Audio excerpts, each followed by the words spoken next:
I'm in a office meeting, okay? So you should not disturb me, okay? Go play with Anna. Anna's watching TV. Okay. Appa will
Okay, I think, ma'am, we are good to start. okay. Yeah. So I'm first. Hello, everyone. I would like to start today's session with a big thank you to the DSFI for bringing this amazing platform for us parents. We are aware today's session is about speech therapy for persons with Down syndrome. And to present it, I would like to introduce Dr. Sharanya Krishnan from Chennai, who is a speech therapist and also an audiologist. She is an experienced, skilled, and awarded doctor in her field of specialization and currently practices at Indira Child Care. Dr. Sharanya has done her undergrad and postgrad at Ramchandra Medical College, where she has topped the university.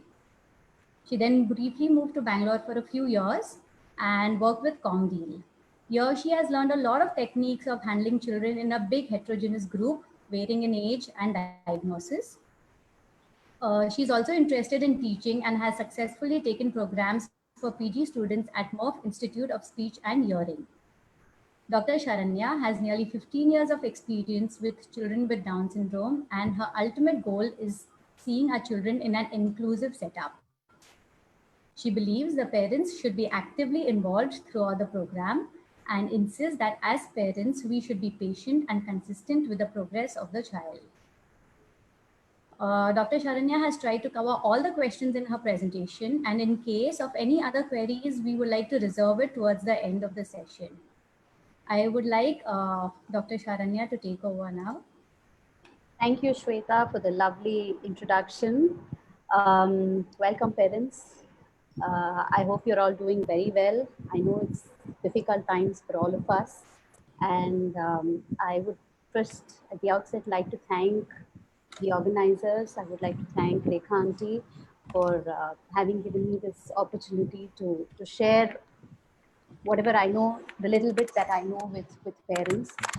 Um, so, as Shweta said, I went through all the questions that were given to me, and I have tried my best to, address those issues and questions in this presentation. In case you have anything further to ask me, please free feel to do so at the end of the presentation. So let me start off. Right, we will first start with what we already know. So let's just brush up a little bit. We all know that children with Down syndrome experience difficulties while learning to talk. And we also know that language learning and speech development are both linked together to cognitive development. So as cognitive development takes place, language and speech development take place simultaneously. And we also know that most of our children, now when I say our children, I'm referring to our kids with DS, okay? So most of our children have a language deficit. Their language is usually delayed, okay? Now, speech and language characteristics in children with Down syndrome, I'm going to briefly take you through the important markers from birth to, say 3.5, the primary age where we need to look out for, stages that might be delayed. Now, before that, we need to know that most children with Down syndrome are late in saying their first words. Okay, so first word, my dear parents, is a marker. So for many of those who have been asking me, when do I, need to take an assessment? When do I have to take my child to a speech therapist? When do I know that, there is a delay there, or when can I anticipate that my child is, not developing speech appropriately? In that case, please keep your first words as the marker, okay? And we also know that vocabulary grows more slowly in children with Down syndrome than in typically developing children. Okay, so the rate at which they learn language, the rate at which they acquire new words and speak new words is much slower than children, typically developing children. For example, from 0 to 1 is the time they babble, and there is no true language or true speech that comes. But at between 1 and say 12 months to 15 months, you can expect your child to say the first words, okay? And between 1 and 2, age 1 and 2, they start acquiring a lot of single words like nouns. They start naming objects around them. They start naming people around them, mama, papa, party, tata, anybody, common people around them. Verbs like, come, bye-bye, let's go, action words, action related words, verbs. These are all picked up between 1 and 2. Okay, so generally the language, the spoken language as such, and the receptive language is only one word or single word utterances. Now between 2 and 3.5, you see the emergence of phrases. When I say phrases, 2-word phrases like mama gave, baby want, I want, go out, go bye-bye. These are the things. These are the general combinations that, so if the child is able to say, a person's name, which is a noun or a relationship like mama or amma, and associate that with an object, say food, mama, for example. So at 2 or beyond 2, you can expect your child to combine whatever he or she knows and develop phrases. So say mama, food, or amma, mama, like that. Okay. Now these 2-word phrases will again, build, and they will be able to come out with simple 3-word sentences by the end of 3 or 3.5 years. After 3.5 years, you will see an exponential growth in their vocabulary, and you'll see, you can expect sequential narration of events, sequential narration of an incident. Suppose they go to school and come back. So what did you do in school today? They would be able to narrate that in simple 3-word sentences, and probably even simple stories and rhymes. So when I say children with DS uh, have a slower rate of acquisition, this is what I mean. They may not go through this stage like the way I just mentioned to you all. There would be a delay in each and every stage. Maybe from 1 to 2, single word acquisition may not happen at the rate at which, the rapid rate at which it happens with typically developing children. And not only rate of acquisition of vocabulary, but this results in a limited range of vocabulary. So they end up using the same set of words again and again. They use the same range of 2 words or 3 word combinations. And they also have difficulty in mastering the rules of the language and creating grammatically correct sentences with subject, verb, and object in place. Okay, so they might just throw in content words, keywords, and what is normally missing is your articles, conjunctions, sometimes even pronouns and preposition. They don't know where to use on, they don't know where to put in into the these connecting words are missing in their language. Okay, now the next stage is articulation. Articulation development takes place through your entire speech development process from the time they start saying their first words. But by 4.5, maximum by 4, typically developing children tend to speak almost an adult-like language. When I say adult-like language, I mean their pronunciation, the way they articulate sounds. Okay, most of the sounds, most of the phonemes are developed by 4.5, 5. So our children generally tend to have articulation difficulties, which can be attributed to 3 or 4 reasons. One, they do have structural organic deficits like large tongue and muscle tone issues. Generally they present with low muscle tone, hypotonia, and what is seen in the entire body, the peripheral muscles, their limbs, their upper limbs and lower limbs will also be will be translated in their oral muscles as well. Okay, so the tongue is a very muscular organ. It's supplied with so many muscles. So the tongue movements are impaired because the range, speed, and the strength of the movements will be uh, limited compared to typically developing children.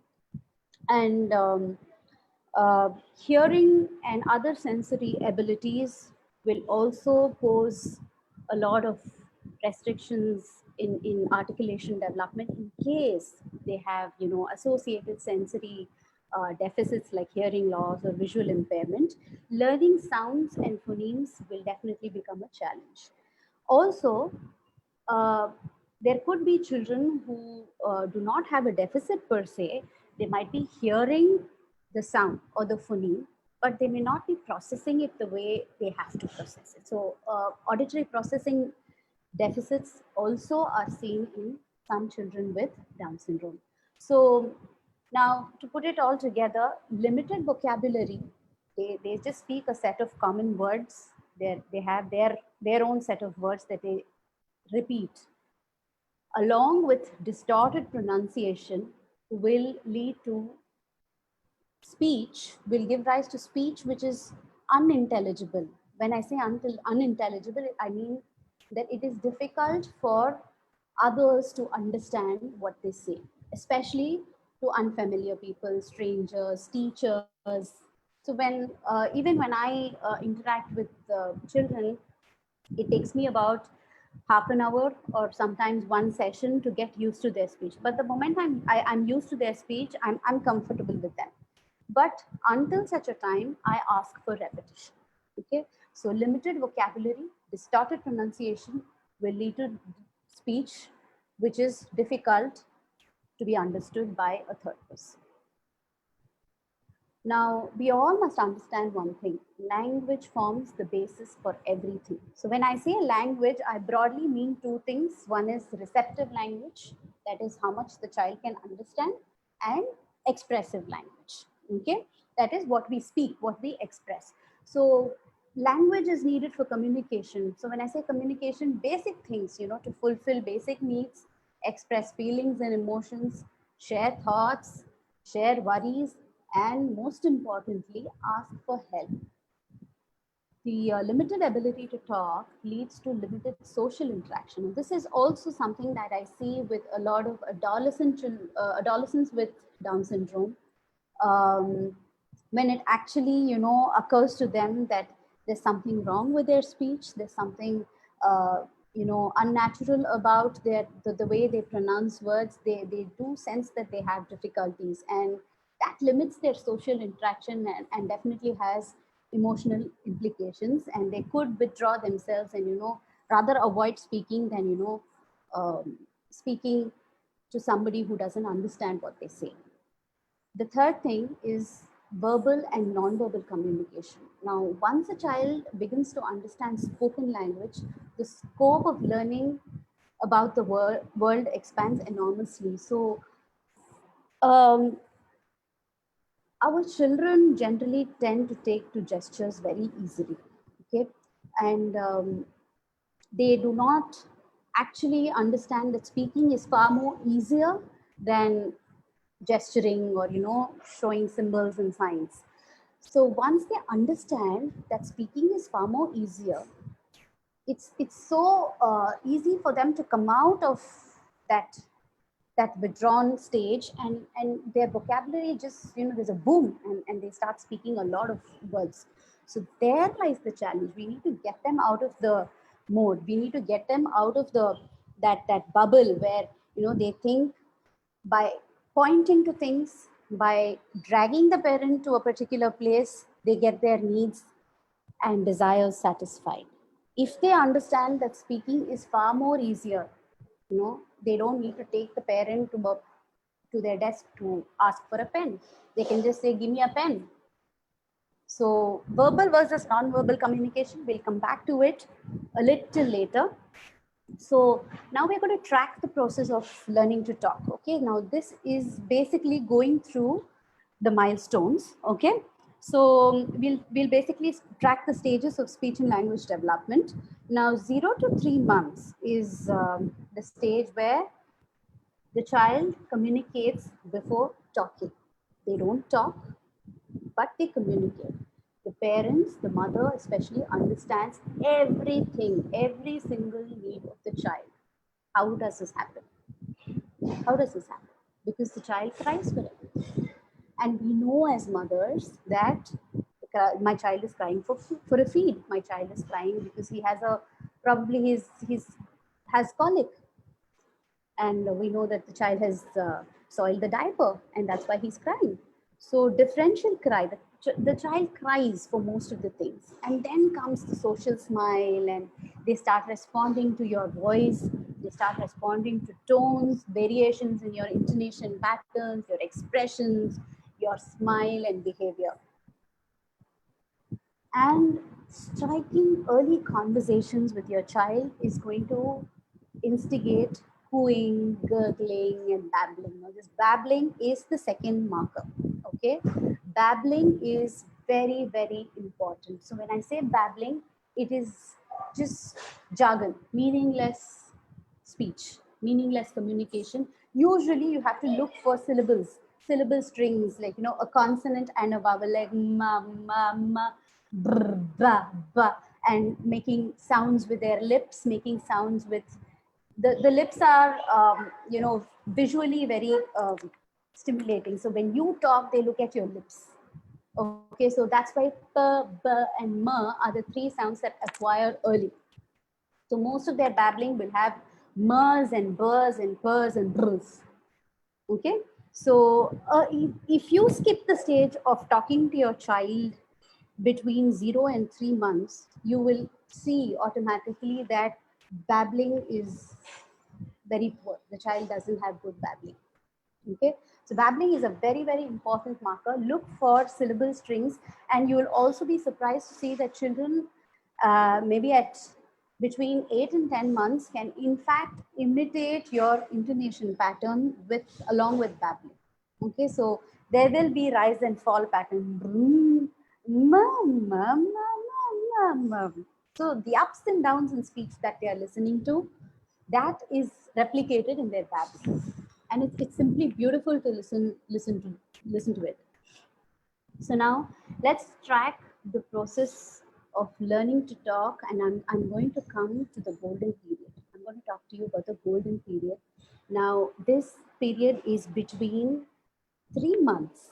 Sorry, this is, yeah, between 3 months and 3 years. Okay, so 3 months to 12 months is the babbling stage, and 12 months to 3 years is where you have to invest all your time and energy with your child. Okay, children with Down syndrome are as interested and capable as typically developing children in engaging with adults. Okay, unlike children with autism who do not have an intent to communicate, our children are extremely stimulable.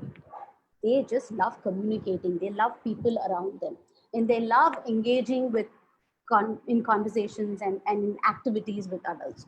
So this period is what I call the golden period, and this is when adults create language learning and communicating opportunities for the child. Opportunities is the magical word. You have to create an opportunity for your child to communicate. Okay, giving everything on a platter just doesn't work. Okay, so when a child makes referential eye contact and draws the adult's attention to what they are doing, you tend to give the child words. Okay, you tend to give the child's words to describe what they are doing. So this is parallel talk. If the child is engaging in an activity, for example, stacking blocks, you have to continuously talk about it, almost like a cricket running commentary. So, you look at the child and say, what are you doing? What is that you're doing? You're stacking blocks. Okay, let me see how many blocks you're stacking. Oh my God, that's a big blue block. Yes, it is exasperating. It involves a lot of dissipation of energy from you, and you need to sound animated. You need to get their attention, and it is very important that you engage in parallel talk while the child is doing any activity. Okay, and also in between create opportunities for them to communicate their intent, their need. So if the child is looking for another block and you know that the child is looking for the block, you don't take it and give it to the child immediately. What do you have to do? You pause. Just pause and ask them, what do you want? Let the child try to say that and indicate that he or she wants the block. So the child is clueless. He doesn't know that he has to ask for the block by saying, give me the block. Okay, it's natural. So what do you do then? Now, this is where I would like to give you a simple analogy. Now, put yourself in your child's position. Imagine that you are in a foreign country, staying with a host, with a family who don't speak English, and you do not speak their language. Say you're somewhere in France and you don't know French, and your host doesn't know English. Now think about how you would pick up communication with them. How would you pick up words from the foreign language? So your host will probably hold up an object, say this, and ask you by pointing and asking you, do you want water? And probably they would say the word water in French. And that's how you associate this to the word water in French. You will learn by watching and trying to associate that object with the name uttered by the host. And this is how most of the nouns and most of the verbs are learned. How does the child know that I am mama? Because you keep saying, hi, baby. You look at your child and say, Mama, what did Mama do now? What did Mama? So he or she associates your physical appearance, your voice to the word Mama, and that gets attached. Okay. Now this holds good for everything. Okay. So before we go on to this, how do you start teaching your child new words? Okay, now this golden period is the stage where most parents actually get stuck. They don't know how to proceed. Now, for example, the child wants something and you're able to sense that your child wants that something. Okay. So what do? You cannot leave it open-ended because the child actually is stuck and he or she doesn't know what to ask for. So what you do is you give something called a binary choice. You make it close-ended by giving a binary choice. Binary is 2, so choice of 2. So what you do is you give your child a choice with objects.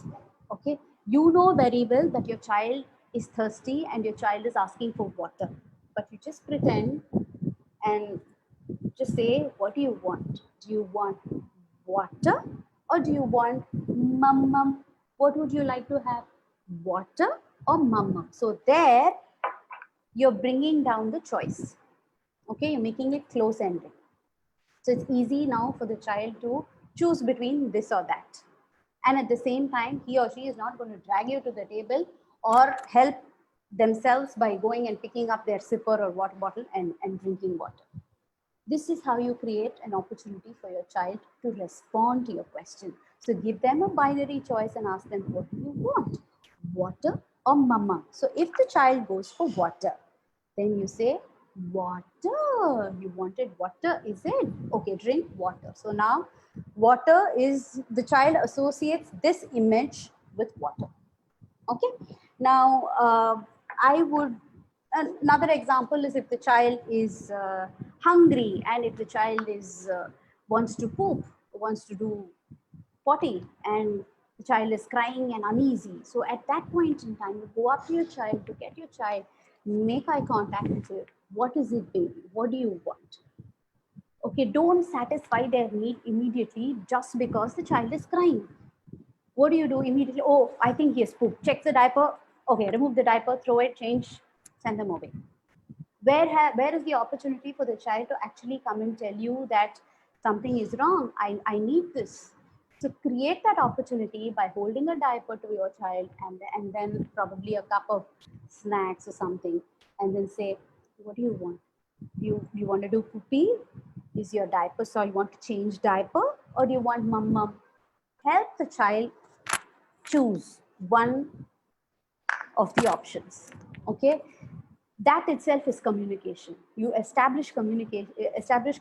communication over there. The child is able to say that I need a diaper change, and then you change the diaper.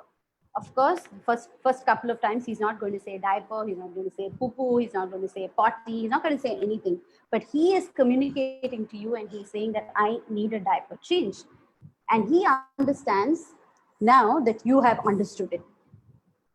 Now, without giving an opportunity, if you're going to just simply change the diaper with crying, he will take it for granted that by crying, mama knows that it's either hunger or it's either diaper change or I need water or I'm sleepy, and my needs are going to get satisfied either which ways. Okay. So if you want them to actually start communicating, start giving them a binary choice. Okay. And slowly fade out the choice. So next time you know for sure that your child has soiled the diaper, then hold the diaper and ask the child, okay, what did you do? What did you do? And if the child is stuck and trying to grab the diaper and say, poopy or potty, whatever, kaka, whatever you say, just say potty. So now slowly withdraw the object, okay, fade out the object and start making the child attend to your oral movements. Potty, potty. So now he or she associates the action of pottying to this word, potty. Okay, so that association has to be created. And at this point in time, I do not recommend gestures. Okay, it's very natural for our children to say, mama, drink water like this, or show the diaper, or pull out their chutneys. No, no gesturing. As long as your children gesture, they're not going to understand the importance of speech. And they're not going to understand that speaking is easier than gesturing. So for us to break it, you have to go through this stage. It is exhausting, but it's worth it. Very, very well worth it. So, yeah. Factors affecting speech and language development and prognostic variables. Why I put up this slide is because there were a lot of questions asking me about, when will my child speak? My child is 2 years old, my child is 5 years old, and what are the things that are stopping him from talking and things like that. So there are a few important factors that affect, that influence speech and language development and the prognosis. When I say the prognosis, the growth, the how it improves. Okay, so the first one is sensory abilities. Now we need to understand that our children tend to have associated sensory deficits like hearing loss, of which otitis media or middle ear infections is very common, and they could also have visual impairment. And we need to understand one thing, that um, these senses are the ones that help the children pick up language. So if hearing loss, visual defects are there, then speech and language is definitely going to be impaired or delayed, because it is only through hearing, vision, and touch that they experience the whole thing. Okay, so hearing is very, very, very important to speech, and studies have shown, and I've also seen many children with Down syndrome that have chronic fluid accumulation in their middle ear. So it is a reversible condition. So you just need to talk to your pediatrician and your ENT otolaryngologist and get it fixed. But you need to be very sensitive to this issue, and watch, be watchful, because when the ear is blocked, they have about 40 to 50 decibels of you know um, loss during that period. So how much ever you stimulate, how much ever you work with your child, it's not going to help unless the otitis media is resolved. Okay. The second thing is pre-linguistic skills, my favorite part. Okay. Now, pre-linguistic skills, what do we mean by pre-linguistic skills? These are the important prerequisites for language and speech development to take place. These are pre-speech skills. Okay, or pre-language skills. And not only for speech and language development, these are skills that are common to all children who learn just about anything. Okay, so when I say pre-linguistic skills, it is the ability to imitate, the ability to attend, attention, concentration, focus, compliance, sitting tolerance, sitting through an activity. In a half an hour session, speech therapy session, I break the session into 4 or 5 parts generally. Okay, and those 4 or 5 parts each part doesn't last for more than 6 to 7 minutes. And I give a break in between each of those parts. Okay, so to get your child to sit for 7 minutes at a stretch is no joke. It's not easy. And we are talking about toddlers here. Okay, forget children with Down syndrome. They are very, very compliant, and for me, they're very, very, very easy to handle. If you see typically developing children, it is not at all easy to get them to sit through an activity for more than 5 minutes. So sitting tolerance, attention, concentration, eye and hand coordination. Eye hand coordination is another important prerequisite for your child to pick up any kind of language skill. Okay, auditory skills, tactile skills, your hand functions, fine motor skills, and ability to sort and match. Sorting and matching, according to me, are very, very important skills for the child to understand that this is same and this is different. Now that holds good for everything. They need to know that. So when it comes to speech, when you want to extrapolate this concept of speech, they need to know that per is different from mer, is different from ka.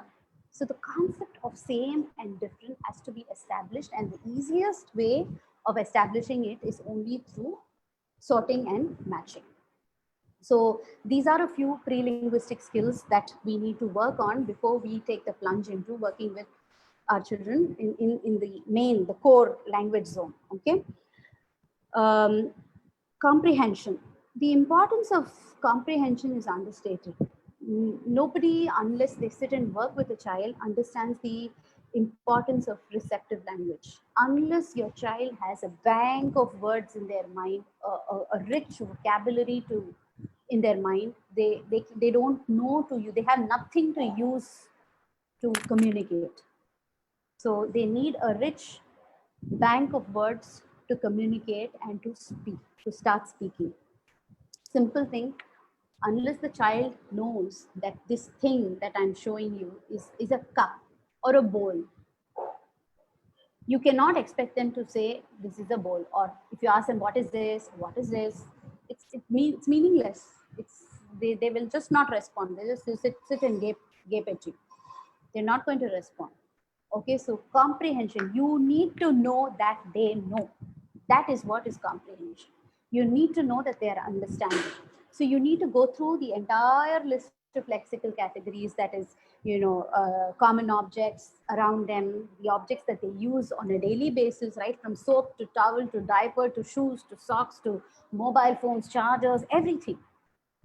And you'll be amazed to see that our children have such great potential and capacity to pick up these words. So when I talk about comprehension, I'm only talking about understanding, how much they can understand. There is no speech involved in this stage. Okay, so before being able to use words to talk, the child has to begin to learn the meanings of those words and associate that to the actual object. Okay, so you either do it with real objects or you do it with the help of flashcards. And in order to do so, the child needs to hear, okay, experience the situation of, so when you're talking about water or when you're talking about a cup, a teacup, you need to give them the experience of holding it, touching it, feeling it, manipulating it, exploring it, and experiencing the activity. What do you do with a cup? You drink. You drink with a cup. So there they learn a verb. So you're teaching noun plus verb over there. So it is, the child needs to hear in situations where the context and the action will give him the necessary clues to crack the word, to crack the code. So once they have this experience, it's very easy for them to crack the code. So when you ask them, what is this, after having given them this experience, it is fair for us to ask them, what is this only at this point? Okay, and you will be taken by surprise that the child might not say the word cup, but they'd probably say half the word or just one syllable, which is good enough. Okay, so the importance of comprehension is something that I want parents to really understand. The next thing is muscle tone. As I said, oromotor and orosensory skills are very, very important for speech development, for the development of speech sounds. So speech involves coordination of breathing, the respiratory system, the voice, the phonatory system, production of speech sounds or the articulatory system, and your nervous system, which is the master, which is coordinating all these systems. Okay, so low orofacial muscle tone is a common feature that we see in our children, and it affects all oral movements. Okay, it can affect feeding, it can affect you know, all the vegetative skills like sucking, blowing, swallowing, and all these things. And this is when oromotor activity and oromotor skills come into play in therapy. Okay, so these activities help build strength and help coordination, muscle coordination that are used for speech. Okay, so oromotor therapy can help strengthen the oral muscles, which can have a positive effect on speech. Okay, oromotor and orosensory stimulation helps speech development, facilitates speech development, aids speech development, but it is not the only thing that contributes to speech development. No. If you don't work on comprehension and you're going to be sitting and doing oromotor therapy for your child, it is of absolutely no use. Okay. So the next thing is language learning situations. Now, this is something again that I would like all the parents to pay a little attention to. There may be some differences in the way mothers interact and talk with their children with Down syndrome, uh, because each child is different, each baby skill is different. Okay, and the ability of children with Down syndrome to learn to talk may be adversely affected in the first year of life if you don't give them the opportunity to speak. This means that if they experience lesser opportunities, they begin to understand less and they begin to communicate less. When I say communicate, both non-verbal and verbal. Okay, so language learning situations is you trying to create situations for your child to talk. Okay, and the other specific difficulties in children in speech would be that most of them seem to have difficulty in learning grammar and syntax. As I said, adolescents and adults with Down syndrome also have this as a residual problem in their speech. They learning lexicals, learning the sentence construction, all these things seem to have some, they seem to have some difficulty with these things. And children with Down syndrome show specific productive delays in specific combination like blends, putting two consonants together, those kind of things are difficult for them, like producing tr sounds or two consonants together. They tend to reduce it, and by reducing it, it sounds like very babyish. So if they're not able to say school and they say cool, or if they're not able to say tree and they say tea. So imagine a 6-year-old child with Down syndrome, uh, reducing it and simplifying it. So that kind of contributes to the overall um, quality of speech. Okay, and yeah, they will also have difficulty in speaking clearly, showing both phonological and articulatory difficulties. That is what I meant. So overall, their speech quality is definitely impaired, and there is considerable variability amidst these children. Okay, no two children are the same. So stimulability, emotional development, temperament of each child it plays such an important role when it comes to speech and language development. In fact, it plays a great major role in during speech therapy itself. The personality of each child. I don't know. When it comes to speech, it's the temperament and the mood and the child's behavior and all these things are involved when you are trying to expect the child to say something. Whereas if it's flexing a muscle, relaxing a muscle, making them lie down, stretching them out, you really don't need to depend on the child's mood and personality and temperament as such. Now, last night, I sat down to write down some points, and I thought I must do a kind of a SWOT analysis. And much to my surprise, our children have more strengths than weaknesses when it comes to speech.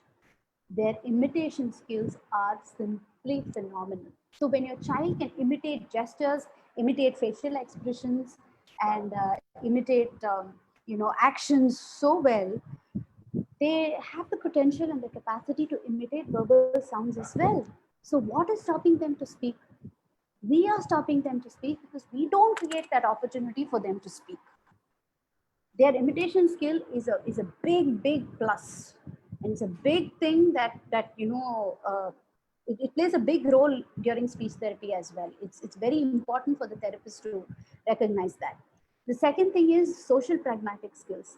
Our children are the friendliest kids on the planet, no doubts about it. Children with Down syndrome have very high social quotient. They have good pragmatic skills. They learn turn taking skills like this: your turn, my turn, and they love group activities. They love engaging in groups. compliant. They're very, very compliant. They like to listen. They like to respond to commands. And more than anything, they have this innate desire to communicate. Be it verbal, non-verbal, I don't care. But somehow they want to communicate what they want to, what they want, whatever they have in their mind, they just bring it out.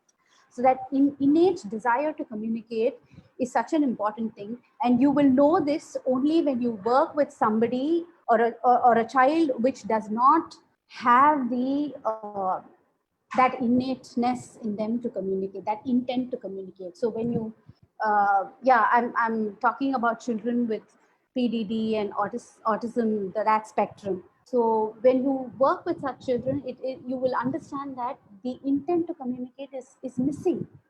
They don't want to communicate. How are you going to break that? You need to break that first and then move forward with your speech therapy.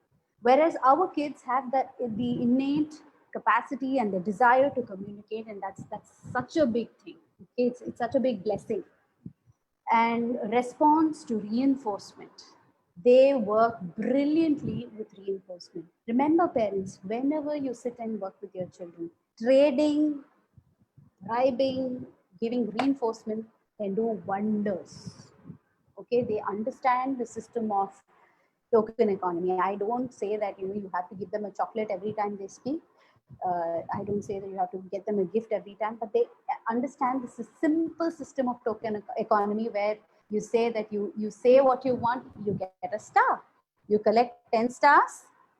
The end of the week, you're rewarded with your favorite food. Simple pleasures. They know how to enjoy simple pleasures. So reinforcement works like magic with our children. And the weakness, we are all aware of the weaknesses, and I don't like to talk about them or highlight them, but nevertheless, let me just go through it quickly. Delayed language, muscle tone issues, associated sensory deficits, and taking to non-verbal communication. Gesturing is my biggest enemy. So they take to gesturing very, very, very quickly. So it is in your hands, parents. It is in your hands to get them to stop gesturing and understand that speaking is much, much easier. So clearly, when you see this slide, the strengths are much more than the weaknesses. And it's a big blessing, according to me. So therapy, what does a speech pathologist do?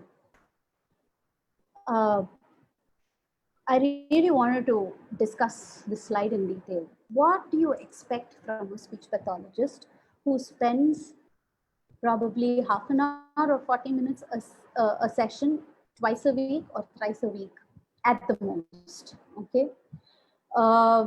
It is important for parents to know that a speech therapist is there to draw the horse to the pond. They provide evaluation, they provide treatment and guidelines for the parents and the child for their speech and language difficulties. Okay, they help you to develop a comprehensive treatment plan to address all the areas in which the child will be experiencing difficulties, and they help you set your goals. Okay, they work with families, okay, and they even work with teachers, schools to design and implement an effective school and home and a community program for your child. These are the things that you actually have to expect from a speech pathologist. It is next to impossible for me as a speech pathologist to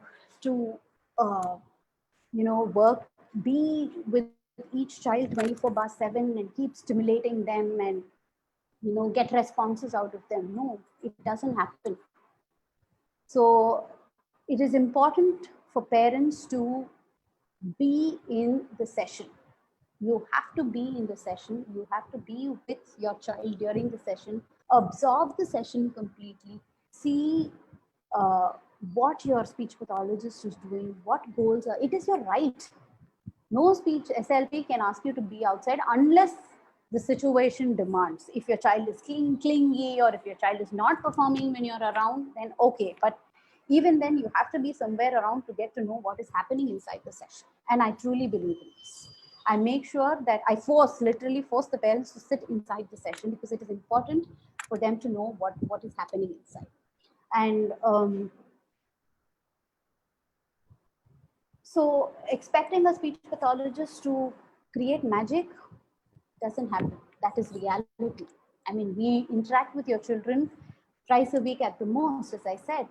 And personally, I am not a believer of daily sessions. I'm not a believer of everyday sessions through the week. It really doesn't help, because you need to give the parent the time to go back home and execute your goal plan, and fetch responses from the child and get back to you with the feedback and tell you that, yeah, this works and this doesn't work. What do I do if it doesn't work? Can you give me an alternative? Okay, so we are here to provide activities, to give you ideas, help you create situations for your child to speak, uh, take you through the entire process. Okay, but it is completely in your hands to actually elicit responses from your children. It has to be done by you. And trust me, those parents who work with us, hand in hand, can actually get their children to speak very, very, very fast. Yeah, so what is the general focus of therapy? Exactly the same things that we discussed a couple of slides ago. Pre-linguistic skills. Now, what I do generally in therapy is I work simultaneously on all these skills. Okay, it's foolishness to say I will establish all the pre-linguistic skills in the child, and then I will go to comprehension, and then I will wait for expression to emerge. No, it doesn't work like that. We don't have that kind of time. Okay, and we have to be aggressive in our therapy.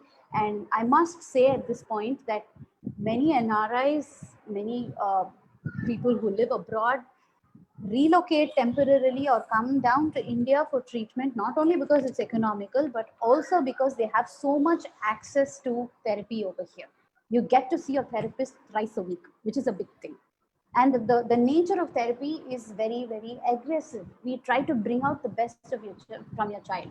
Okay, so we work simultaneously. All these skills have to happen simultaneously, all the activities. So a therapy session is as I said some time ago, is broken down into 4 or 5 parts, beginning with pre-linguistic skills, probably giving them pegboards and activities to engage in eye-hand coordination, um, get their attention in place, help them to settle down, time their sitting tolerance. So you give them activities like stringing the beads. It's not just a mundane activity that we are doing.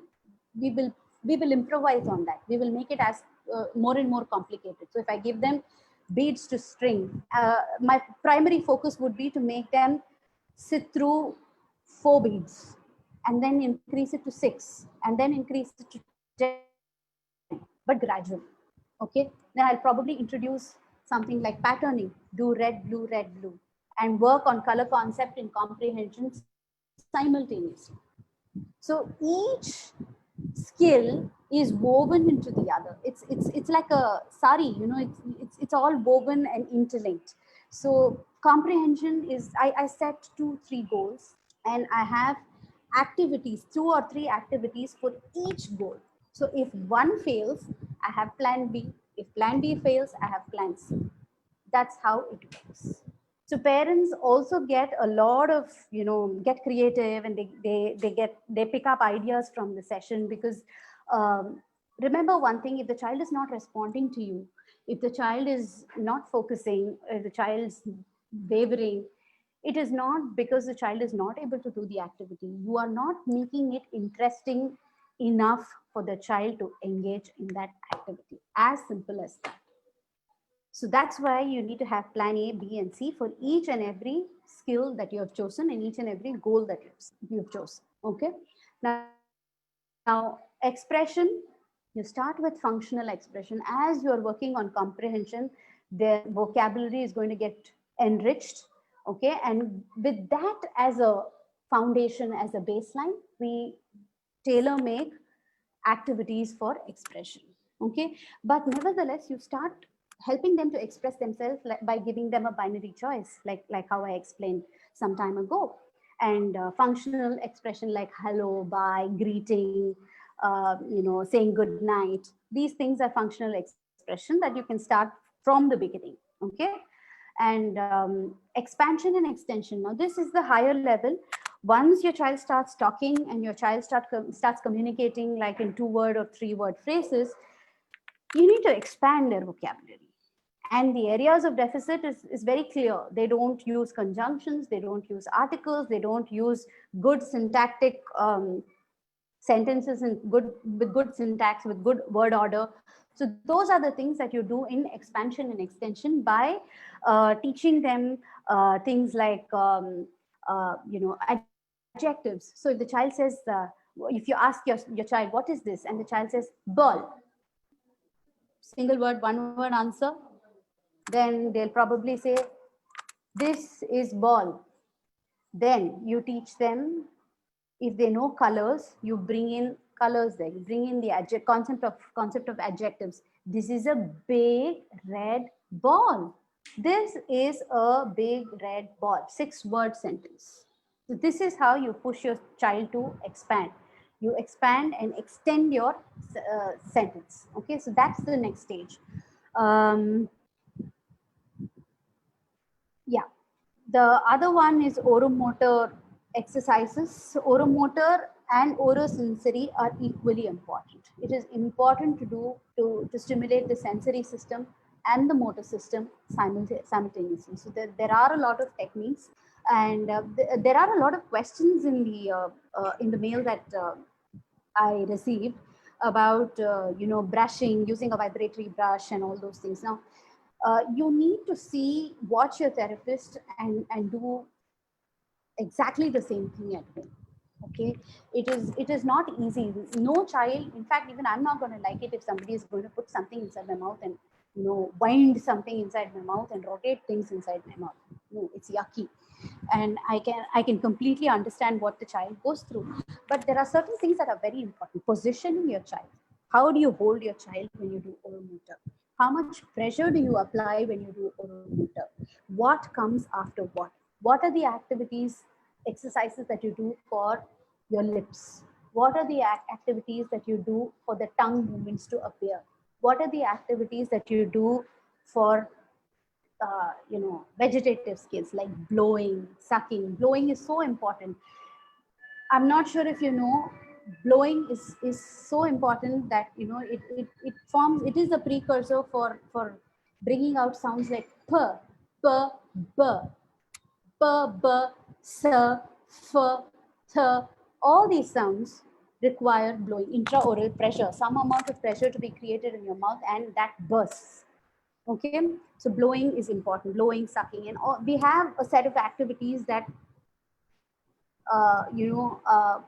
may or may not work for each and every child. So you have to tweak it. You have to tailor make your activities based on what your child likes and dislikes.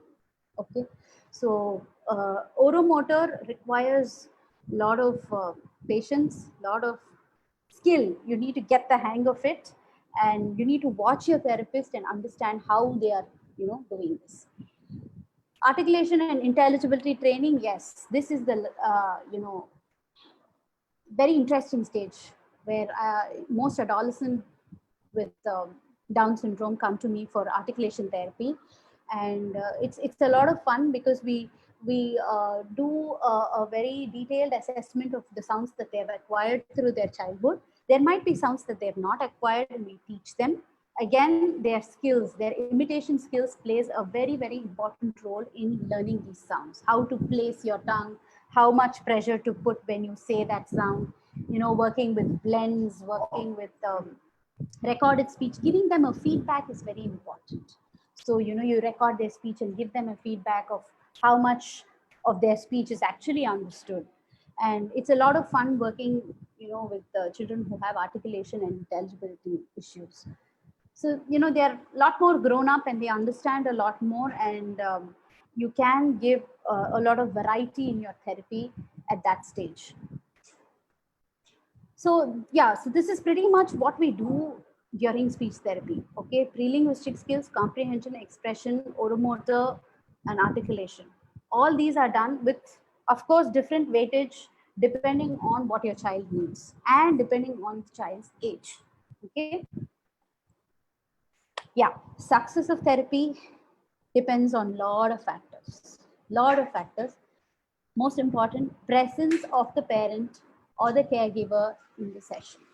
I am not okay with parents sending their children with help or with drivers to the session. No. You have to be there to watch your therapist. Number two, setting realistic goal plans. This is the job of the therapist. The job of the therapist is to see your child, assess your child, and set realistic goals and break down those goals into simpler goals and achieve them over a period of time. So they have to set a target, make a lesson plan, and stick to the lesson plan, most important. And how do you achieve that? You can achieve that only when you are regular to the sessions. Regularity plays a very, very important role. Skipping sessions doesn't help at all. One, it demotivates the therapist. Two, the connect that the therapist and the child have is very, very important. So out of sight is out of mind. So it is very important that you see your therapist regularly. There are good sessions and bad sessions, good days and bad days. There are days when my children come and do nothing during therapy, but that's okay. As long as they come, they sit through the session, they see me, it's fine. The next session, they're fantastic. Okay, so you cannot expect each session to be identical, but in terms of, you know, the success rate and how much your child achieves during the session, but it is very important that you are regular to your therapy sessions. And what is more important is the therapist giving parents an effective home therapy program. So as we interact with you all, we get to know your family dynamics, how many people are there, if there are grandparents, if I mean, no offense, but yeah, it is difficult to achieve goals when grandparents are around, especially goals with expression, because they tend to give in. I'm sure when I'm a grandmother, I would also give in to my grandchild, but then they do tend to have a, you know, softer approach to your children, so to everything for that matter. So we understand your family dynamics and we give home therapy programs based on all these factors. The next is reinforcement strategies. How you reinforce your child is really important. As I said, children with Down syndrome respond beautifully to positive reinforcement. They understand reinforcement very well. They love rewards. They simply love rewards. So reinforcement strategies, when and how and where to give these reinforcement is what your therapist is going to teach you. Okay, so when the child speaks or says something and you reward or reinforce that behavior, the probability that the child would say it again is very, very high. So you're just working on a probability theory with this reinforcement strategy. Now, parental involvement and motivation of the therapist go hand in hand. The more involved you are, the more motivated we are. As simple as that. Uh, if if you don't show the interest, if you don't show the enthusiasm, it is how much ever we put in effort, it's not really going to show in your child's progress. Okay, redundancy. Please expect redundancy. You might be attending therapy sessions and finding that the therapist is doing the same thing over and over and over and over again. But that's how it works. Repeating things again and again from time to time is what is going to achieve phenomenal results. There is no doubt about it. Sometimes it gets very redundant that even the therapist, it's boring for us also. But it is very important that we stick to our goals, and until we achieve the skill that we have chosen, we don't move to the next skill. So based on how creative the therapist is, you can expect them to come up with different ways and activities to, you know, get your child to learn that particular skill. But please expect redundancy, please expect repetition. And it's not wrong. It is repetition that is what is going to actually get your children to achieve their goals. And The last one, practice, practice, practice. This holds good for anything, be it singing, dancing, arts, fine arts, whatever. Practice. Please sit with your children every day. Okay, go through your therapy chart, whatever your home plan, your therapist gives you. Sit at a particular time. If 3 to 3:30 works, if 5 to 5:30 works, sit at a time when your child is active, energetic, attentive, and do your therapy. Get into the shoes of the speech therapist and do the activities at home and practice it every single day. And every day will be a learning experience. As I said, if today is bad, tomorrow will be great. But every day is a learning experience. The ultimate goal for me as a therapist and a parent is providing inclusive education to our children. I think Down syndrome children with Down syndrome deserve to go to inclusive schools, deserve mainstream education. And making our children happy, confident, and independent individuals is the ultimate final goal. Okay, so that's what we are working towards. So therapy, speech therapy, how long will my child need speech therapy? I don't know. This is the answer. As blatant and alarming as it may sound, I don't know. The ultimate goal is to get your child to become independent. It might take 3 years, it might take 10 years. You might need to connect with your speech therapist every now and then for 10 years, maybe lesser, I don't know. But it is a lifelong thing. It is a lifelong relationship that you establish with your speech therapist until your child is ready to fly, until your child is ready to be independent and be on their own. I hope the presentation was of some use. I again take the opportunity to thank the organizers, Rekhanti, and I'll be happy to take any number of questions. Please shoot. Thank you, Dr. Sharanya, for your valuable insights and breaking down the speech therapy sessions into smaller formats. You've covered a lot of issues faced by our children. There's a long list of questions. I would like to just ask you a few of them. Mostly, we would like to know how to help train with voice modulation. Voice modulation. Noise modulation is something actually that they develop innately, okay? And as I said, it's when they listen to modulation, they imitate modulation very easily. Okay, so if you don't provide the right model of modulation, don't expect your child to come out with good modulations in their speech. And that's why it is important for you to sound very, very animated, have lots of ups and downs, and in varying intonation patterns in your speech. Okay, and so if you're trying to say something to your child that is that has to be said like a secret, then bring down. Say it softly. Okay, so this kind of exaggerated talking is very important, because only when you provide that model, your child is going to repeat that.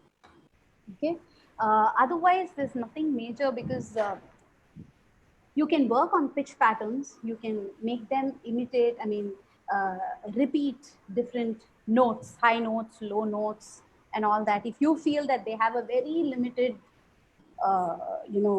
range and very monotonous voice, then you can work on glides, like, going from imitate a siren.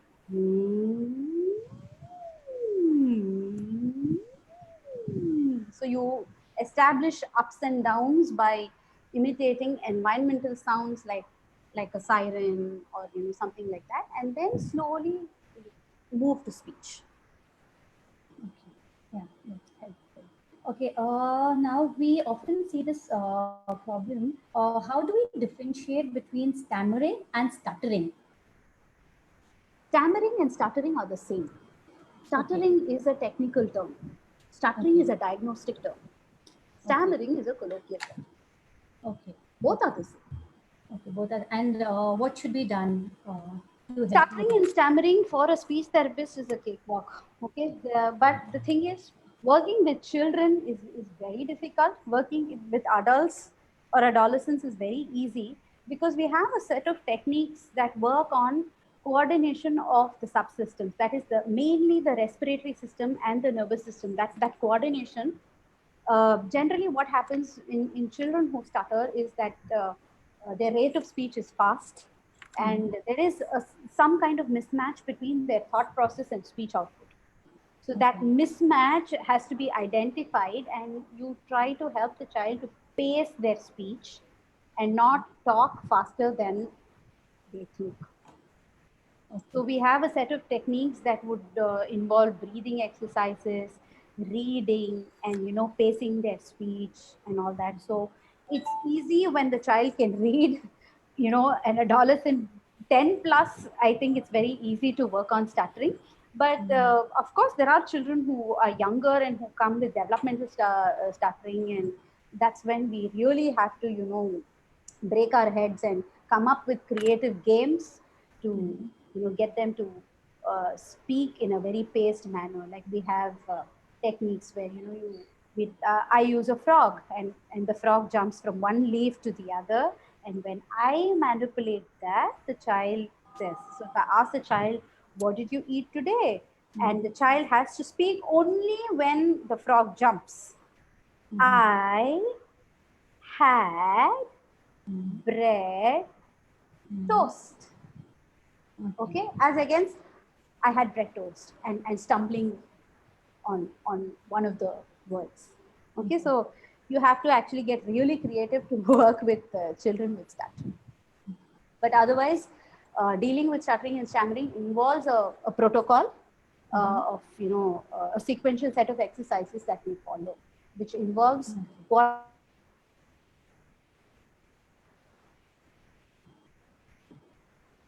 Hello. I think we lost her. Shweta, we lost her. Yeah, I think we lost her. To join in again.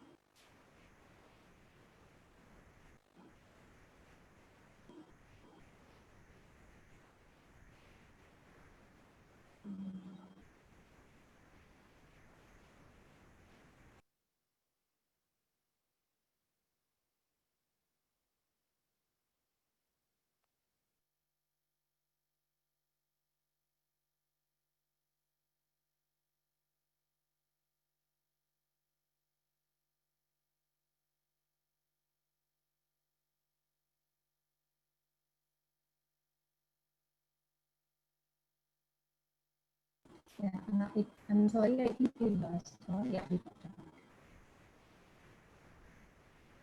Yeah.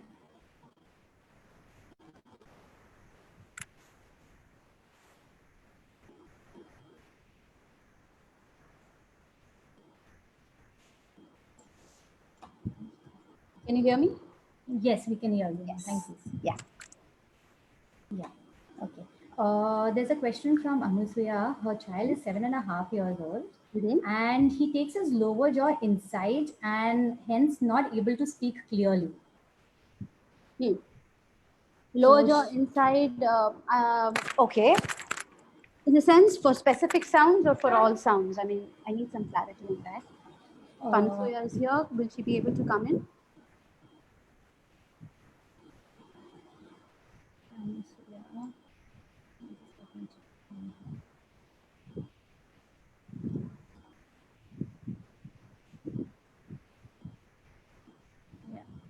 Anusuya Shah, but he speaks only some words Okay. and is not able to speak clearly, is what she's saying. Okay. And can you repeat the question? Her child is 7.5 years old, and when trying to talk, he takes his lower jaw inside, so not able to speak clearly. Take the lower jaw inside. Okay. I'm not able to visualize what the child would actually do while trying to speak, but obviously he's trying to imitate something, or he's trying to make an exaggerated movement, and again, providing a good model is what is required for her to do at this this point. And also ignoring this and focusing more on different words and improving the language is something that she can do. It's probably a habit that he has developed, and he would just get rid of it when it is ignored. Okay. Moving on to the next one. There are quite a few questions with where the child is not able to speak clearly when excited or emotional, or even when the academics are concerned, they'll say everything, but to interact with friends or family, to have a meaningful conversation is difficult for them. So yeah, so there are many reasons for this. Okay, whatever is academically learned is memorized, or is done repeatedly over a period of time. It's done in class, it's done in school, it's done again at home probably, and basically they're very confident of handling themselves when it comes to academic stuff. Okay, but when you are speaking to new people, you're actually throwing the child into a space which is uncomfortable for him or her. So you don't know what. Yusudha, can you unmute yourself, please?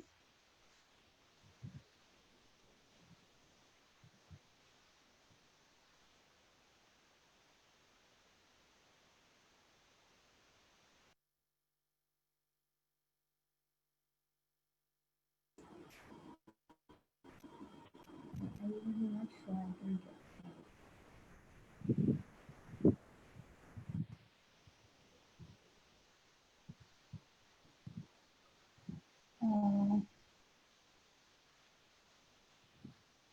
okay, I am not being able to get her unmuted. Okay, I'll move to the next one. There's a parent who's asked how to arrange narration, and please advise on watching cartoons on YouTube for developing speech. How to arrange what? What is the first part of the question? How to arrange narration, maybe sequencing. Yeah, sequencing, basically you start with daily activities. You need pictures and flashcards. Okay, so she has to sit and make, invest time and effort and money in making interesting flashcards for the kids. And what she needs to do is, start with simple things like, waking up, brushing teeth, having a bath, praying, and going to school. Okay, so this happens sequentially every day. The child must be doing a sequential set of activities on a daily basis. So you make a picture form of that and first get your child to arrange it. Forget speaking. First, see if your child is able to put that in order. Okay, and then get your child to individually describe every flashcard. Okay, and then what you do is you tie a string on. This is just an example. I'm just getting creative on the spot. You tie a string and put these cards one after the other, and just ask them to start explaining each card one after the other. Okay, and you start by giving this kind of practice. Basically, this is nothing but sequencing. Then you go on to stories. Simple stories like Thirsty Crow are available in the form of sequence cards. It's even available on Amazon. So get those and get your child to describe each card individually. Then you place two cards, first card and the second card together, and ask them to describe 1 and 2. Then 1, 2, and 3. Then 1, 2, 3, 4, and so on. Okay. And watching cartoons, I don't know if I should be saying this, but yeah, in my personal experience, Peppa Pig seems to develop good vocabulary in my children, and they speak good British English, and they have it teaches a lot of a good pragmatic language. Excuse me, thank you, and all that. So things like they have a fall and they say, I'm fine, I'm doing well, I'm okay, and all these things. But I'm not sure of the other cartoons. Please don't ask my opinion on Augie the Cockroaches and Chota Bheem. No, it's a complete no. So if you feel the child is learning good morals, good values, and good language from the cartoon, yes, a designated screen time for your child is good. Maximum, say, 30 minutes a day. would be good enough. But that cannot be the primary mode of learning language. Okay. Yeah. I think I agree with you on that. Okay, I'm going to unmute Pradeep. He has a question for us. Yes. Yes. Yeah, Yes, even sir. I want to also ask that my son is 9 years old and he has a habit of mild stammering. And Mhm. this stammering occurs when he is in anger or when he speaks too fast. So, Hmm. what is the solution of it, or what should I do? Okay. See, stuttering and stammering is gets triggered when you are anxious, when you are nervous, or when you are excited. Why does this happen? Because when you are anxious and nervous, the muscles around your cavity and the muscles here around your neck get tight. Okay, so it doesn't bring out free flow of speech. What you need to do is you need to if your son is able to understand sequential instructions and follow, like, steps of breathing exercises, I would advise you to get him to learn the airflow technique. And there's something called the airflow technique that kind of releases and eases out the pressure that is created when the child experiences stammering and a block.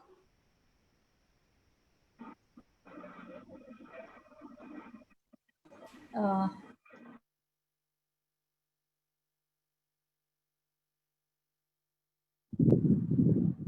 Can you hear? Yeah. When it comes to fast rate of speech, you have to use spacing technique. So if he can read simple sentences, you put them up and get him to use his finger and thumb to actually go together like this for each and every word. So he has to start pacing each and every word. So you first Yeah, start. he is 9 years old.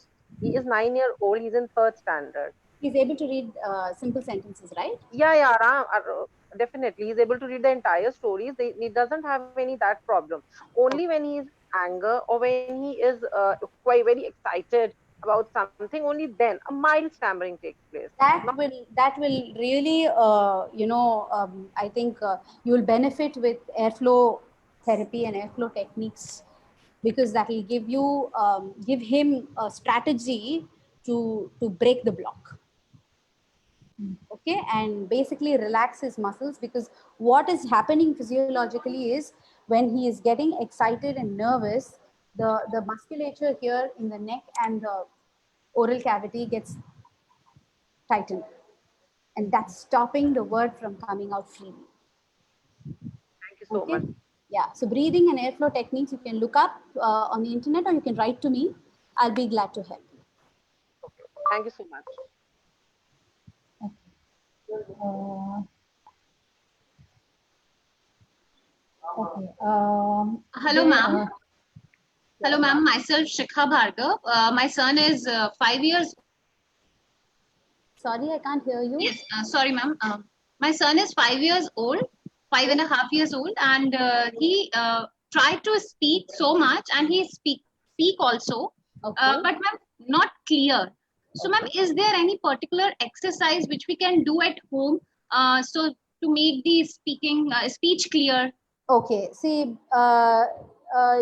the question is very broad, in the sense that we'll have to assess his articulation profile. Now, first, we need to see how he is producing. See, overall clarity in speech is affected when each and every sound is not said properly. See, even if he is able to say the sounds separately, like per separately is fine, g separately is fine, d separately in isolation is fine.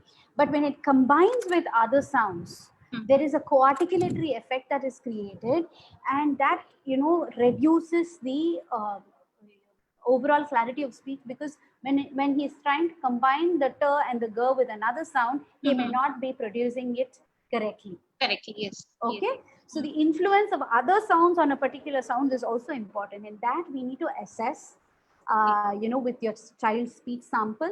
And actually what we do is we make a chart and see how many sounds are substituted, are any sounds deleted or omitted, how many sounds are distorted. I mean, when I say distortion, he might be producing t, but the contact of the tongue and the palate may not be tight enough for the Yes. sound t to be articulated clearly.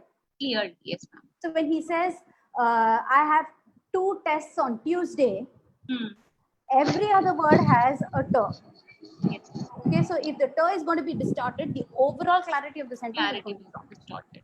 okay. So we need to do, if he's attending speech therapy, then please, get your therapist to do a detailed articulatory assessment and get to, get them to tell you which sounds are distorted, okay, or which are the sounds that are substituted, which are the sounds that are omitted, and then you have to start working individually on those sounds. And when you work with those sounds, you have to start again from scratch, from isolation. That is, work on the sound, the production, teach him the right way of producing, put him in front of a mirror, show him the right model, and then slowly progress to syllable level, then word level, then sentence level, and then put it in a conversation and see if he's able to remember those techniques when he speaks. As much as we would love to answer all the queries, we are going to request to we would prefer generic questions versus personal questions right now. And could you all just raise your hands for any questions? Yeah. Okay, so I'm going to unmute Pradeep. He's got a question. Yeah. Good afternoon, doctor. Can you hear me? Yes, very Yes. clearly. Yeah. Actually, I have a son. He's at present around 20 years of age. The problem is that he utters some words, but he doesn't open his mouth. Okay. So it is not possible to understand what he's talking. So actually, we did not had any opportunity to interact with any experts. He's a Down syndrome person, and I'm living in Indore. And whether any oromotor exercise will be able to help. Can I hear him talk? Prabha बोलो, madam कैसे हो? Hi, what's your name? अच्छा, तुम्हारा नाम क्या है?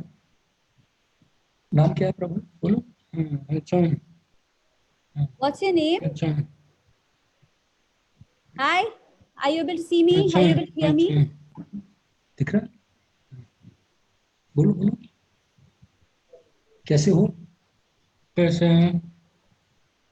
Okay. What is his name, sir? Please repeat. What is his name? Name is Prabhav.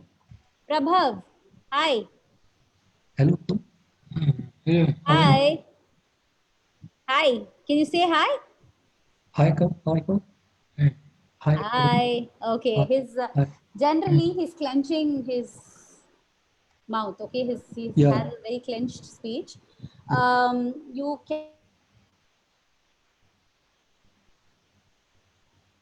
can you hear me?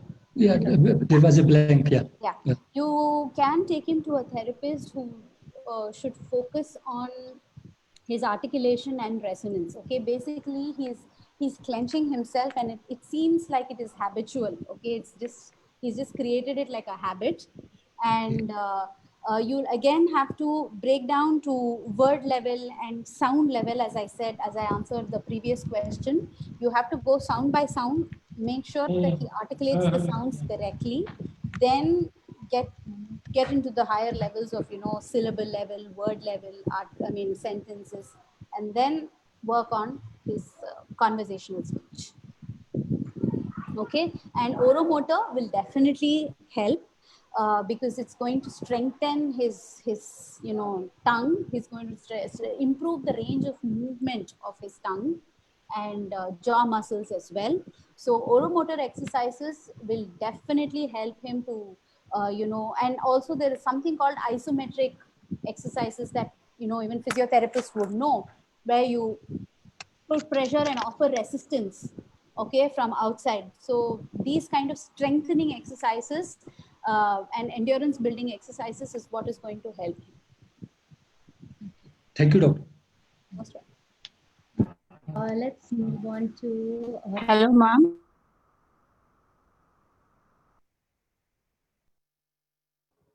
Can't hear. yeah, we can hear you now. Yeah, I'm just going to request Indu to unmute herself and ask her question. Hello. Hi, Indu. Yeah, ma'am. We are basically from Kerala. Okay. My daughter is 7 years old now. Okay. She speaks very fluently, and she could pronounce almost all syllables also. Great. Even individually and with words also, she pronounces very clearly. Mm. But whenever she talks in a casual way, she talks very fast, and she skips the syllables. Mm. But whenever she is giving a presentation or something, she talks clearly. But in a casual manner, whenever she is talking, she talks very, very fast. Mm. Mm. So in between, she skips some syllables, Mm. both in English and in our Malayalam also. Okay. So basically, you need to work on modeling the right rate of speech. Indu, you have to start speaking slowly yourself. Okay. Everybody at home does that, so that she hears a slower rate of speech and she will automatically bring down her rate of speech. Number one. Number two, omission of syllables could again be because of compensating some errors and also co-articulatory effects. So when she starts speaking in sentences, the influence of one word and one sound on the other is there. It's very heavy. So that's when the clarity again drops. So you'll have to work on reducing her rate of speech and also figuring out specific sounds that she's omitting, specific sounds that she's missing, and work on that separately and then come back to sentences. And a very good exercise that you can do is perceptual training. Get her to listen to her own speech. Okay, the moment she listens to it, she will open up, because that's when they hear their own production. Often when we speak, we don't hear what we speak. We don't pay attention to what we speak or how we speak rather. We're more engrossed in the content and conveying our message, but not we don't lend much focus on the way we speak. Okay, so record her speech and get her to say what she's spoken, explain what she spoke, give her a lot of auditory feedback. Thank you. Ma'am, I'll just move on to a few generic questions. The Yes, most repetitive being ways and methods to avoid sticking the tongue out. How do we prompt to keep the tongue inside? See, tongue out is because of an organic difficulty. The child has, organic problem because the tongue is large. Okay, generally children with Down syndrome have macroglossia. So the size of the oral cavity is way smaller compared to the size of the tongue. So it is hard to keep the tongue restricted inside the oral cavity. So there's a thrust. The tongue moves forward. So you have to consciously get your child to keep the mouth closed, okay, and do a lot of lip exercises. Focus a lot on the lip, okay. Now this is going to help to keep the tongue inside, and it is also going to help reduce drooling. So when the mouth is open and you don't swallow enough number of times, drooling happens. Okay, so you have to focus a lot on exercising the lip and the jaw. Okay, so spreading, puckering, rounding, rolling the tongue in clockwise and anti-clockwise direction inside the oral cavity without opening the lips. Okay,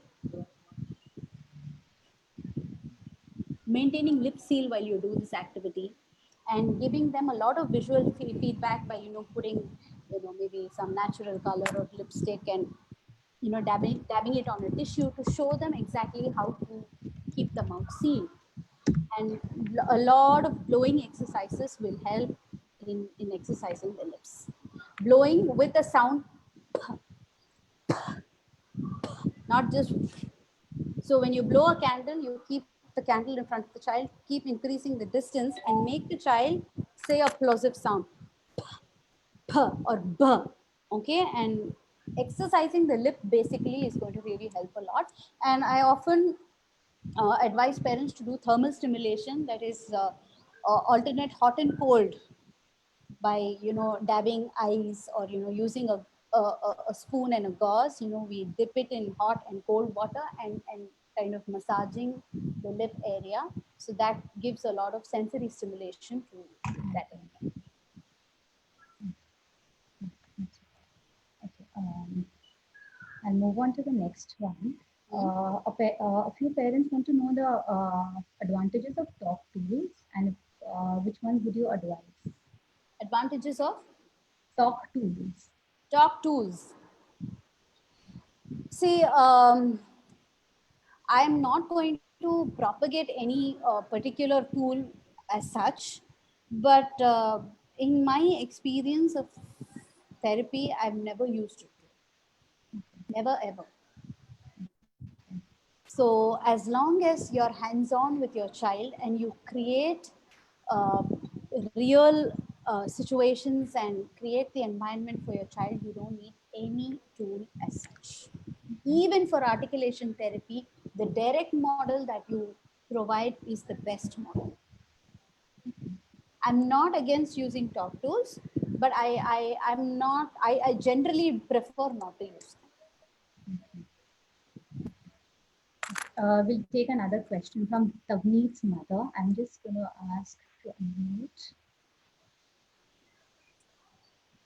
Yeah. Good evening, ma'am. Good evening. Yes, my daughter is 8.5 years old. She is able to converse properly. But my main concern is we are doing articulation therapy since last 1 year. While she is reading a book or while one-to-one, she is doing proper conversation. And articulation is also fine. But a normal conversation that all that r sound, t sound, everyone blends, every sound blends in between. Because she doesn't lend focus, that's all. That is the only problem. What happens is when she's reading, she has a visual stimulus in front of her. When she's singing a song or when she's reciting a poem, she's memorized it. Okay, so she really doesn't have to focus on the content. But when you shoot questions at her and when she's engaging in a normal conversation, she expects, she will have to expect new things, new questions, and she pays more attention to formulating the sentence and the content of the sentence, and she is not paying attention to the articulation part over there.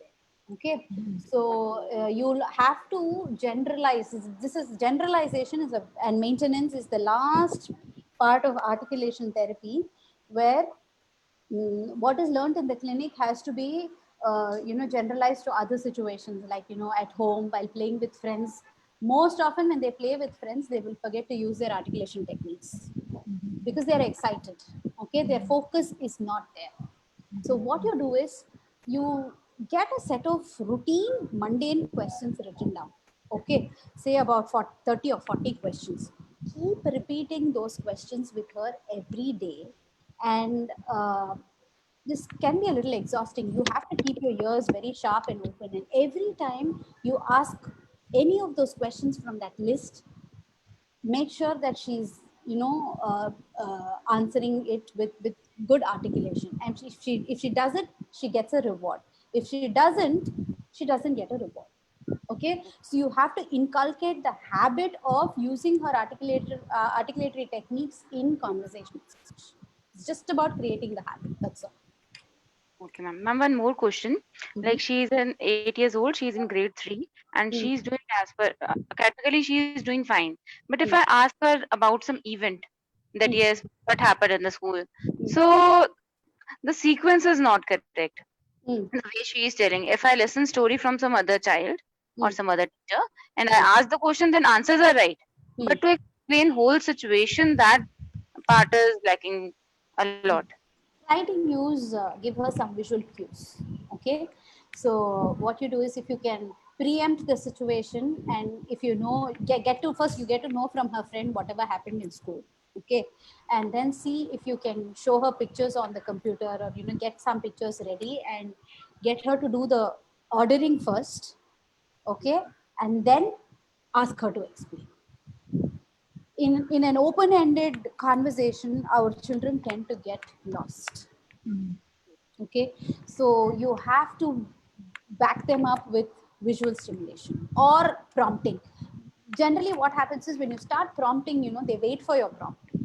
They know that you will prompt, and they'll wait for your prompt, they'll anticipate a prompt, and fading away the prompt becomes a bigger task. So I would suggest you to use visual stimuli, and so that she looks at it and she kind of makes an order. Visually she will put the sequence in order, and then she speaks. Keep the visual stimulus in front of you. Okay, ma'am. And one more question, like for storing or understanding, if she reads a I'm story. sorry, can I just interrupt Tamneet's Yes, mother? Can we stick to generic questions, and ma'am is going to share her email ID, and then we can ask specific questions later. So everyone Sure. gets a chance. Yeah. Sure. Thank you. Yes. Thank you. Thank you. Okay, there's a very interesting question, ma'am. Does speaking two languages at home lead to speech delay in child? No, as long as a child does not have an auditory impairment, hearing impairment, or visual impairment, we generally don't restrict number of languages that the child is exposed to. Okay, because as one of the very first sentences in my presentation was that children with Down syndrome engage with adults in adult conversations, and they listen and observe exactly like typically developing children. So let us not deprive them of learning multiple languages. When I say multiple, please don't teach them 4 languages. It's going to be very stressful. But if you're a multilingual family or a bilingual family, please feel free to talk in your mother tongue and probably another language like English or whatever. So if you say, are you thirsty? Do you want water? Then you say in Hindi, you want pani or pani chahiye, whatever. It's okay. Repeat twice. Consciously, I'm saying. Consciously repeat twice in both the languages, and see that you'll be taken by surprise that they'll have the ability to pick up both with equal aplomb. But if your child has a hearing deficit or a visual deficit, it becomes a lot more stressful and challenging for them to take instructions and commands from in 2 languages. So that's when you stick to 1 language. Thank you for clarifying that. We move on to the next one: how to reduce thumb sucking, and how to ensure unnecessary use of tongue while speaking. Unnecessary use of tongue while speaking might be a habit. It could be a learned behavior. You need to first do some, homework on how and where they picked it up from. Thumb sucking will usually go off when you do intensive oromotor work with your child. Okay, the constant need to suck the thumb will go off. Okay, there is an orosensory oromotor deficit. Okay, so when you take care of that, thumb sucking should automatically reduce. Work a lot on orosensory more than oromotor. Okay, expose your child to different temperatures. Like I said, the hot and cold therapy that I was talking about, different textures. Give your child soft, powdery, gooey, sticky, runny, watery. Expose the mouth and the oral cavity to different kind of textures of food, different tastes: sour, bitter, spicy, sweet, salty. Do all this like an activity, okay, and expose the oral cavity to different temperatures, textures, and tastes, and that itself should desensitize this and bring down the thumbs up. Just following that, what age should we start the oromotor exercise?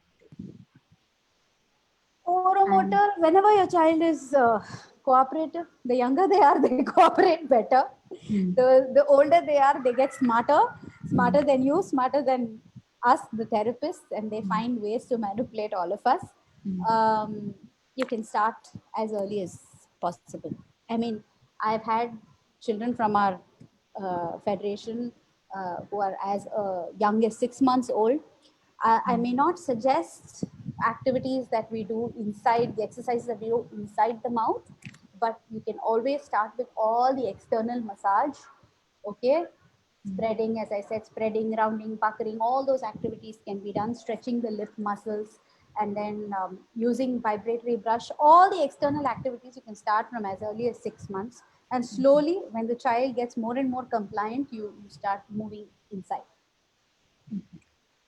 And you can start doing the massages inside the mouth. But whatever you do, please do it with proper guidance, and because it is important to learn how much pressure to do, how much pressure to put inside the mouth, which direction to rotate, and the duration also. So you would advise it for older children as well? Yes, of course. We'll take a question from Shri Sudha Shriram. I'm just gonna ask a minute. Yeah. Hi, Shweta. You can hear me? Yes, we can hear you. Hi. I have logged in from Dublin. I'm basically an Indian, but I have logged in from Dublin because friends there who suggested me to get into this webinar. I've been interacting with children with special needs. That's what they are called here. Past 3 years. So. Sorry, ma'am, I can't hear you. Yeah, we lost you. Sorry. Hello? Yeah, you're audible now. Karthika, I think you're doing a wonderful job. I think this runs into your blood because Thank it's you not so much. easy. That's the biggest compliment I've ever received. Thank you. Yeah, it's been an absolute pleasure to be. I'm just watching you, kind of, the way you are putting your practice into making it people's life simpler to handle. There is definitely a long way to go. But the way right now, I'm so happy, honestly. Like, I was in India for 25 years. I've been a teacher. But we never had special children in a different category. They had to join the mainstream. It was in a CBSE school. When I came here, I thought every third child is something problem is there with that. Every third child. That is why a scope of a special needs teacher is very high as far as Europe or Ireland is concerned. So my study, began from there. Worked with Down syndrome children in a nearby college. Here, most of the Down syndrome is not, is not so verbose. They are more into the cues about, or more of gestures. So the speaking part, I think the speech itself is very different kind of approach. But I am very happy when people are telling you that children can talk. And it itself is a very good conversation, it's a very good job done. I'm so proud of this webinar today. Thank you so much. As I said, therapy here is quite aggressive. We push the parents, we push ourselves, and most importantly, we know that we are aware that we don't have the kind of facilities that schools abroad offer, their children. There, every school has a resource person, they have a remedial teacher, they have a special educator, they have a speech pathologist, everyone attached to a school. None of our so-called top schools in India have those facilities. So it is up to the parents and the private practitioners, the therapists, to push themselves to help the children.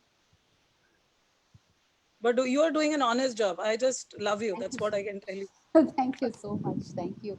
It's really important to be vested in the children that come to you for help, as much as you are with your own children. So I think after becoming a mother, yes, a lot of things changed for me also. I mean, my perspectives changed basically. And being a speech pathologist has also helped me be more tolerant and patient with my own brats. That's something that, big blessing for me. Thank you so much for your kind words. Thank you. I'll be asked to take a few more questions. There's Tulika here. I'm going to just request her to unmute. Tulika.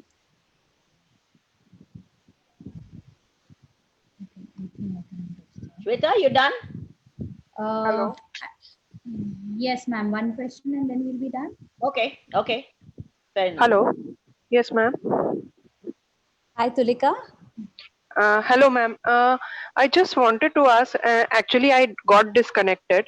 My son is 8 years, and he speaks or expresses all his needs and speaks well. Hmm?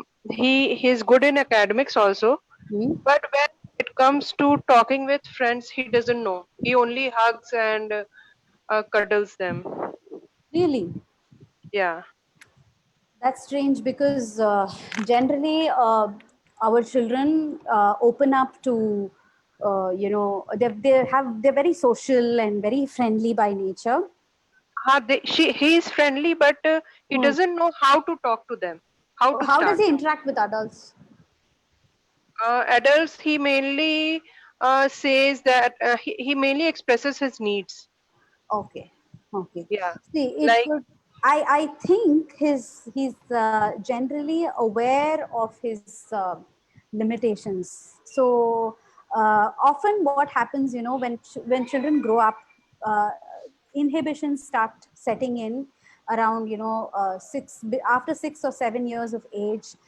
They start developing a lot of inhibitions when they become more and more aware of their limitations, and when they see typically developing children talking a lot more, they tend to withdraw themselves into a shell. Okay. I think it is more to do with his personality and his inhibitions that you need to really work on, because otherwise you're saying his speech is good. Yes, Hello? I think she's been muted. Okay, yeah. So that's the thing. I would suggest you to work more on his uh, behavior and his personality, and just get him to come out of this shell. Maybe a clinical psychologist or a child psychologist would be able to throw more light into this issue. I think ma'am, it will be really nice if you could share maybe your email ID or something. And I'm going to request Absolutely. Rekha to take over now. In the chat window, share it Sharanya, in the chat thank you. window. Are we done? Yes, Auntie. Yeah, Sharanya, thank you so much. Yes, I Auntie. really, really, really enjoyed My pleasure. every portion of the whole thing, and I've learned so much more today. Thank I you mean, so every much. time we meet you, we learn more. But Thank you. honestly, it was the way you just your expressions itself were so animated that like it was like attending a class all over again. Thank you so much for giving us your time. And honestly, I think Shweta, thank you for your time, and thank you for running us through this whole thing. I think everybody's feedback is actually amazing. If you read the feedback, you will feel that we are really on the road to something really big. Okay, thank you Thank from the you so DSFI. much. Thank you from all of You've us. been such a big motivator. I know you have a big fan following and a big family following you, but I think I've joined the bandwagon now. And thank you so much, Auntie, for motivating me and getting me to do this. I really enjoyed doing this presentation and interacting with parents. I hope I have been of some help, and I'll be more than happy and glad to interact with them. And they can write to me, they can call me, and I'll be more than happy to help them. Thank you I'm so going to ask Shweta to conclude it. Yes, I'm going to conclude by thanking DSFI once again for this amazing platform and for always helping parents in all the fields, and Dr. Sharanya for her valuable time and experience and the warmth. And looking forward to hearing more from you, Dr. Sharanya. Thank Thank you you. so much. Thank you so much. Thank you, Shweta, for moderating the session beautifully. Thank you for all your efforts and time. Yeah, and Thank you all. See you soon. See you. Bye thank you. bye. Bye. Bye.